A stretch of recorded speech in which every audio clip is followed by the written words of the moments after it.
Alors Laurent, ça va ou quoi? Toujours, tu sais que Tranquillou. ça va toujours bien, hein, surtout ici. T'as 40 ans, Marseillais pure souche. Ouais. T'as commencé ta première scène en 2005. Bon, t'as gagné le Festival d'humour de Marseille en 2007, Festival d'humour de Lyon en 2021, si je me trompe pas. Exact. Et tu as ton quatrième spectacle. Quatrième spectacle. Pro humour marseillais, toi, on peut le dire. Oui. Ouais. Moi, je te vois un peu comme le doyen du stand-up marseillais. Depuis quand tu as ce rêve de faire du stand-up? Le mot stand-up, il n'était pas dans mon vocabulaire parce que c'est venu tard, mais après, j'ai toujours voulu être sur scène. Ouais. J'ai toujours eu ce truc de, tu sais, j'étais un peu l'élève quand la prof elle style, les gens ils disaient vas-y refais-la, vas-y, tu fais trop rire et tout. Tu étais le clown en fait, toi, déjà à l'école. Tu étais au fond de la classe? Au fond de la classe. Ouais. Non, ouais. Oui, non, parce que j'avais quand même des bonnes notes, mais j'étais insolent. 12 sur 20. Ouais. 12 sur 20, tranquillou. Ouais. C'est ceux qui réussissent généralement dans la vie. Voilà. Ceux qui ont 18, on les revoit plus après. Ouais, c'est clair. Ceux qui ont 2 non plus, généralement. Et t'as commencé tes premières scènes du coup de stand-up en 2005. Avant ça, tu faisais un peu de rap aussi? J'ai fait un peu de tout, parce que je chantais, j'ai fait du rap, je faisais du rap à la fac. En fait, je suis allé à la fac pour faire plaisir à mes parents. Fac de quoi? Fac d'anglais. En fait, pour dire à ma mère, ok, elle me disait, tu vas être artiste, y a pas de problème, ça me dérange pas, mais il faut quand même que tu gagnes de la thune. Donc, fais un travail classique. Elle me poussait, mais elle me mettait en garde, ce qui est logique. Alors, pour te dire comme c'est à l'ancienne, il n'y avait pas d'instru, il n'y avait rien. Donc, du coup, on prenait des CD de Mobb Deep, le groupe de rap new-yorkais. Ouais. On baissait au max juste pour entendre le beat et rapper par-dessus. On rappait concrètement sur des mecs qui chantaient déjà sur des CD, quoi, tu vois. Putain, incroyable. Donc du coup, moi, tu sais que je kiffe ce que tu fais sur scène, hein, ton énergie. C'est très local. Tu te définirais un peu comme ça ou? Alors oui et non, local dans le côté mitraillette à punchline, ça Ouais. oui, le côté tu vois verve marseillaise et tout ça, le bagou tout ça, mais par contre en termes de texte, quand je suis à Marseille effectivement oui, j'appuie ce côté-là parce que ça me plaît, on est entre nous, mais quand je suis ailleurs, je veux pas que ça ait cette couleur-là parce que j'ai pas l'intention, si tu veux, d'être un énième cliché, tu vois ce que je veux dire? Exactement. C'est vraiment juste dans la manière de poser, voilà. Est-ce que tu qualifierais ton humour comme humour plutôt d'observation, humour absurde, humour... Oui, c'est de l'observation totale. En fait, quand je suis en plateau, c'est beaucoup des punchlines, c'est-à-dire de l'observation. Voilà, j'adore ça, que les gens se reconnaissent dans ce que je raconte. Mais après, dans les spectacles en particulier, il y a toujours une part de sensibilité. Et ça fait partie de mon histoire personnelle. Le drame, c'est vraiment le cousin du rire, tu vois. C'est hyper cliché ce que je viens de dire. La comédie est égale à la tragédie plus le temps. Exactement. Ce qui m'a, dans ma vie, le plus servi de carburant pour les sketchs, c'est des moments de drame que j'ai pu vivre ou que les autres ont vécu, ou des situations où tu dis mais en fait la vie c'est de la merde, et quand tu repenses avec le recul et que tu t'en es sorti, tu le transformes en quelque chose de marrant, quoi. Et oui, j'ai vu ton spectacle d'ailleurs, c'est assez c'est touchant. Écoute, merci, j'essaie. T'es aussi bien actif sur les réseaux. Ouais. T'avais plus de 300 000 abonnés je crois sur Facebook et t'avais perdu ton compte, c'est ça? Exact. Malgré ça tu t'es renvoyé directement sur Instagram. Complet. Publié tous les jours. Il y a une phrase de Rudyard Kipling que j'aime beaucoup qui est si tu sais tout perdre en un jour et le lendemain tout reconstruire, tu seras un homme, mon fils. Ça ferait plaisir à mon père parce qu'il m'avait offert un truc où il avait écrit ça. Et en fait, c'est ça. Et d'où tu tiens cette force, tu vois, déjà de continuer la scène et de... Pour moi, ça devait pas marcher tout ça. C'est-à-dire qu'en fait, j'ai eu beaucoup de choses compliquées dans ma vie, comme plein de gens. Je suis pas du tout misérable ou quoi que ce soit. Mais si tu veux, il y a plein d'obstacles qui ont fait que ça aurait jamais dû arriver. Pour moi, c'est comme si quelqu'un va chez le docteur, on lui dit vous avez un cancer, vous allez mourir. Et 1 heure après, il revient et dit en fait, on s'est trompé, vous n'allez pas mourir. Est-ce que tu penses que le mec qui sort du cabinet, il va dire je suis fatigué, la vie c'est chiant, ou est-ce qu'il va sortir et il va bouffer tout ce qu'on lui donne? C'est pareil pour la scène. Je devais pas être là, maintenant j'y suis. Donc, que je me sois fait larguer, que j'ai ceci, que je sois fatigué, ou quoi que ce soit, je me défonce. Et c'est pareil sur les réseaux. En fait, pour moi, c'est ça passe ou ça casse. L'échec, c'est pas une alternative. Voilà, c'est comme ça que je vois les choses. Est-ce que toi, tu vois la scène plus comme un monologue ou comme un dialogue? Pour moi, la scène, c'est ok, on a tous des problèmes. Toi, cette semaine, t'es allé aux impôts, ils vont te prélever 2000 € alors que tu n'as pas d'argent. Toi, ton mec, il t'a largué. Toi, ta voiture, elle est tombée en panne sur une pente et il y a plein de gens qui t'ont klaxonné. Tu as failli te battre avec un connard sur l'autoroute. Et là, on est là, on va parler de ça. Et en fait, on va rigoler de nos propres misères. Tu vois ce que je veux dire? Et ça fait vachement du bien. Et c'est un dialogue parce que souvent, je rigole avec les gens. Genre, je passais une semaine de merde, tout est relatif, avec des petits tracas de la vie quotidienne. Tu viens là, tu oublies tout. C'est incroyable. Les objectifs là pour l'avenir, c'est quoi ton plan? Mon truc, c'est d'analyser ce qui fait que je vais continuer à marcher, parce que c'est une obligation. Tiens, est-ce que tel réseau va plus fonctionner dans l'avenir, ou est-ce qu'il faut plutôt que j'aille là ou là, etc. Mais après, le but, il a toujours été le même, c'est-à-dire arriver à ne faire que ça et à être ce que je suis, c'est-à-dire un créateur, c'est-à-dire faire de la musique, faire de la scène, savoir montrer tout ce que je sais faire sur scène, c'est-à-dire chanter, peut-être rapper dans le prochain spectacle, parler de la vie. Dans le prochain spectacle, j'ai envie d'aborder le jour peut-être j'aurai, je sais pas, 75 piges et je serai en EHPAD et j'aurais peut-être oublié, je dirais à mon infirmière putain, le garage ça commence, et elle me dira non mais le garage c'est fini, etc. Tu vois, des trucs qui sont dramatiques mais en même temps qui font partie de la vie, tu vois. Tu te verrais jouer jusqu'à 70 ans? Si je suis en forme, oui. C'est comme un boxeur là pour moi. C'est-à-dire que si je pense que j'ai une légitimité sur le ring et que je vais pas être une parodie de moi-même, ça risque d'être difficile parce que je suis quelqu'un de très fier et le repos du guerrier c'est très dur pour les gens qui aiment aller au feu. Mais, ou alors peut-être dans l'ombre. Genre, je donnerai des conseils, ceux qui veulent bien les écouter, je dirais avec humilité, ou faire des vidéos, ou faire des... Enfin voilà quoi. Tu deviendrais le coach de boxe quoi. Ouais, voilà, peut-être le Mickey dans Rocky, tu vois. On va passer à ta vidéo. Ouais. On va la regarder. Je me dis, le mec il dit des trucs odieux sur la vidéo. Tu es fier de ça toi, de cette vidéo? Hein? Toi quand tu regardes ça, tu as l'impression que les gens rigolent. Tu sais. Par exemple, quand t'arrives au cours Julien, tu comprends qu'on est pas normaux, tu vois. Le cours Julien, c'est le seul endroit en France où il y a un mec qui te suit à 3h du matin, il te suit, il fait ah, je sais pas pourquoi. Non, mais c'est le seul endroit à 3h du matin, il y a un mec qui te suit, il te dit non, je peux pas te laisser dire ça, mais je t'ai rien dit, non. La drogue, c'est pas dangereux. Ça dépend de l'utilisation qu'on en fait. Regarde, moi j'ai 13 ans, je suis en pleine forme. Tu as vu au cours Julien, il n'y a que des drogués. Explique-moi. On est d'accord que c'était pas prévu là. Non, pas c'est du une tout. idée qui t'est venue par la tête. Ouais. Ça t'arrive souvent de te laisser. Oui, parce que en fait, ça c'est l'hyperactivité, parce que je suis hyperactif pour ceux qui n'auraient pas remarqué. Et en fait, l'hyperactivité, c'est qu'en fait, tu as une idée à la seconde. Et donc tout pop. Et en fait, toi, tu vas avoir une espèce d'association d'idées qui se fait instantanément, que tu peux pas expliquer. Je peux pas dire oui, j'ai pensé. Parce qu'en fait, j'étais là. Je me rappelle très bien qu'un quart d'heure avant ou une demi-heure avant, j'étais allé acheter un truc en face là pour manger. Je sors du cours Julien, je vois plein de mecs défoncés et tout. Et puis même des mecs que j'ai vus, parce qu'au cours Julien, je suis allé pendant des années, fait de la musique, on se bourrait toute la gueule et tout. Et ici, on a vu des personnages, mais c'est incroyable quoi, tu vois. Et du coup, ça sort tout seul. Sorti comme ça. Ouais, c'est ça. Putain. Hop, elle arrive, elle veut dire que t'es marrant, elle est à Paris, elle dit quoi? Elle dit ouais, effectivement, je trouve que vous avez j'aurais tendance à dire que vous avez un univers, disons que vous êtes, en réalité, vous êtes un sacripant. Vous êtes même un petit hurluberlu. Mon petit hurluberlu. À Marseille, non. Le mec, même si ça n'a pas été marrant, il sort, il te dit, oh frère, tu m'as ouvert un deux, frérot. Oh, j'ai l'estomac, il est tombé par terre. Oh, ma gadget, elle est morte, elle était là, je réveille-toi. Il y a un mec en face, dans la rue, sur les poubelles, il a rien à voir, il dit, pourquoi tu n'es pas venu au spectacle quand ta mère vient? Il t'appelle rigolo, frère.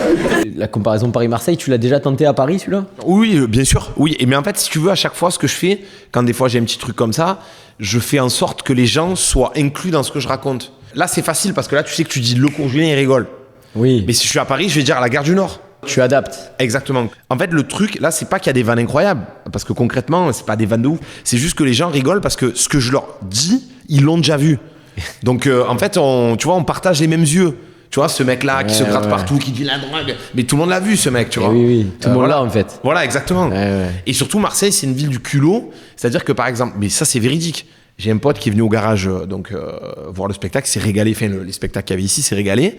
Et il n'est pas de Marseille, il va en face. Et tu vois, dans une autre ville, un mec dit, vous avez pas un euro. Et là, il y a, je sais pas, un SDF ou je sais pas qui. Il est en train de retirer. Il dit, oh, donne-moi 20 euros, frère. Putain, c'est Marseillais. Donne-moi 20 euros. Il a pas dit, t'as pas une pièce ou donne-moi 20 euros. Il m'a dit, j'allais lui dire, tiens, c'est le clé de ma baraque. Tiens, je veux niquer ma meuf. Tu vois, le mec dit ça dans le plus grand des calmes. Et ça, moi, ça me fait mourir de rire, quoi. Tu vois. T'écris sur scène aussi un peu? Oui, parce qu'en fait, à chaque fois, je m'en rends compte, je le fais même pas exprès. En fait, j'ai une idée. Par exemple, l'enfant dans le train, tu vois, l'enfant qui hurle pendant 3 heures. Et là, tu rentres dans le train, t'as ce gosse, 3 heures de trajet, 3 heures de... Il est possédé par le chétan. Il faut lui jeter des biberons d'eau bénite. C'est Conjuring 3, mais il est debout, il a 3 ans, il biffe le contrôleur. Ta gueule! Ta mère, tu sais où il go à l'enfer et tout. Et en fait, à chaque fois sur scène, ça devient un millefeuille. C'est-à-dire que t'as ce que j'appelle la couche principale, c'est-à-dire l'enfant qui hurle, c'est une idée. Il devient un enfant démoniaque.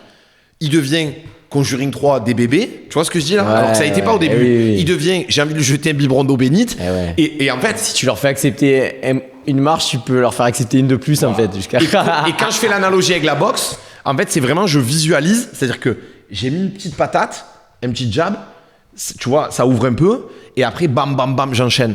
Tu vois ce que je veux dire ou pas? Tu vois? Ton processus d'écriture, Ouais. comment t'écris toi? C'est quoi le processus? L'art, c'est quelque chose de vrai.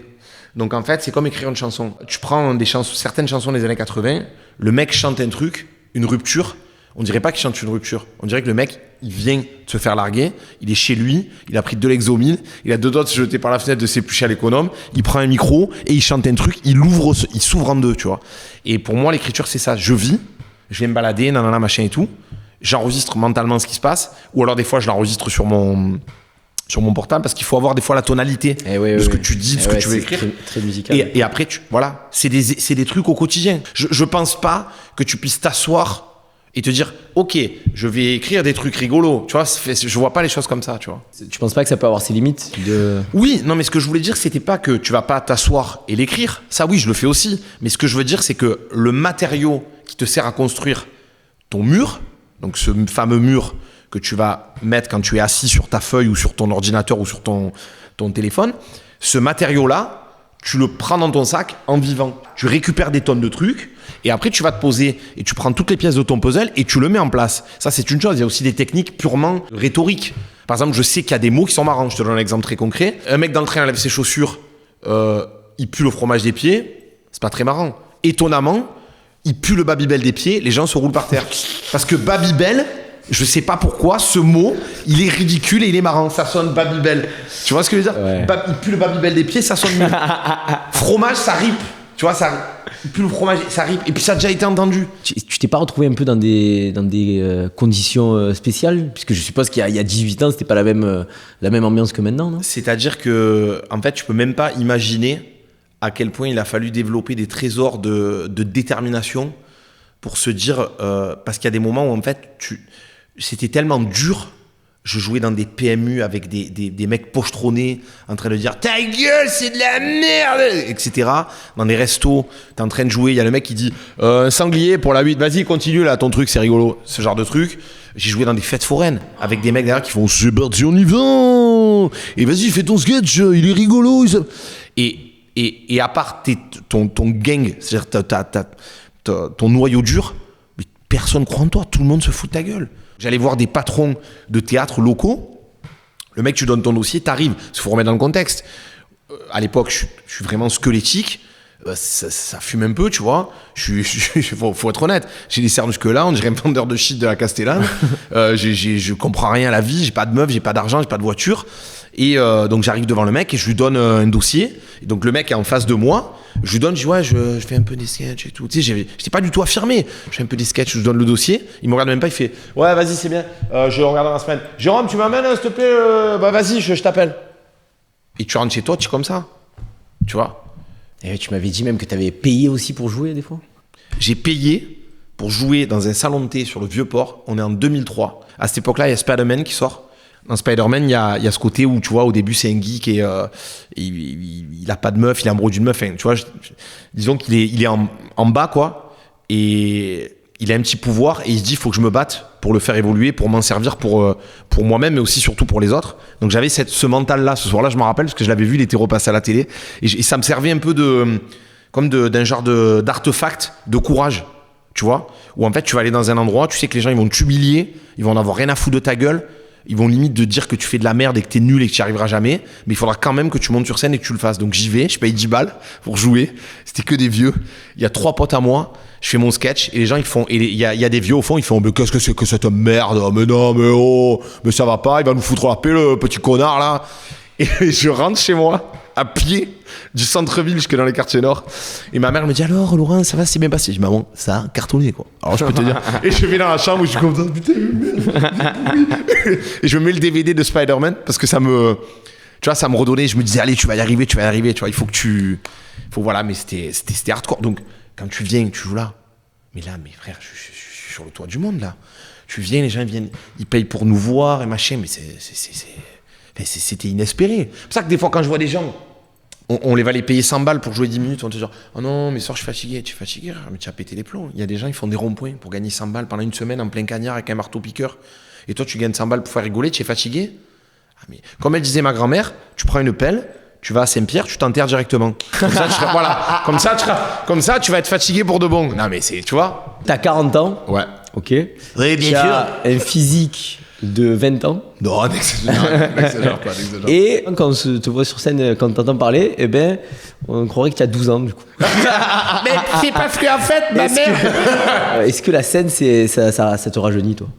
Je pense que j'ai une hygiène de vie correcte, mais ça c'est déjà assez important. Je veux dire, c'est sûr que si tu te ruines à 27 paquets de clopes par jour et tu bois des cubis de mayonnaise, évidemment c'est compliqué.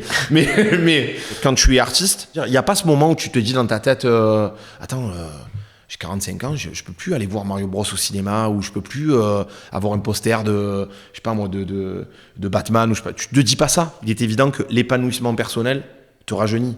Si dans une autre dimension, dans un multivers, tu as un Laurent Febvre qui a, j'ai pas la prétention d'avoir réussi quoi que ce soit, mais qui a vraiment tout raté, ben là, peut-être que ce Laurent-là, il est dégarni, il est bedonnant, enfin, tu vois ce que je veux dire, quoi. Il est fatigué, il est vieux, et voilà. Oui. Peut-être qu'il existe quelque part. Et bon, j'espère pour lui qu'il va changer la donne, mais... Mais c'est pas ton cas, heureusement. Franchement, ça fait plaisir.